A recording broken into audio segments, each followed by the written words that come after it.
Office ছুটি ছিল, সেই কারণে যেন দুপুরবেলা একটু ঘুমিয়ে গিয়েছিলাম। আর মুখটা পুরো তেল চিপচিপে হয়ে গেছে, তো ভাবলাম একটু ফেস প্যাক লাগাই, অনেকদিন লাগানোও হচ্ছে না ঠিক করে।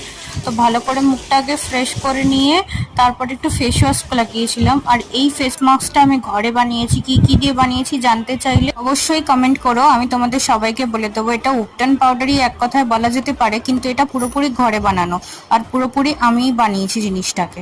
তো আমার এত বেশি এটা কাজ দেয় যে আমার বাইরের কিছু ফেস প্যাক লাগানোর দরকার পড়ে না। তো সেটা লাগিয়ে ভালো করে ঘষে ঘষে আমি তুলছিলাম, কারণ না হলে তোলা যায় না ওটা। মুখটা ভালো করে ক্লিন করে আমি জুডিও থেকে একটা সিট মাস্ক নিয়ে এসেছিলাম, তো সেটাই লাগিয়ে নিচ্ছিলাম। আর যখন লাগাচ্ছিলাম কি ঠান্ডা লাগছিল, অলরেডি আমি ফ্রিজে রেখেছিলাম, সেই জন্য তো ঠান্ডা ছিলই। বাকি সিরামটাও মুখে গায়ে সব জায়গায় লাগিয়ে নিলাম। এটা লাগিয়ে এখন আমি কিছুক্ষণ রেস্ট করব। তো চলো, ভিডিওটা কেমন লাগলো তোমরা সবাই জানিও। আজকের মতন এখানেই টাটা, দেখা হচ্ছে নতুন একটা ব্লগে।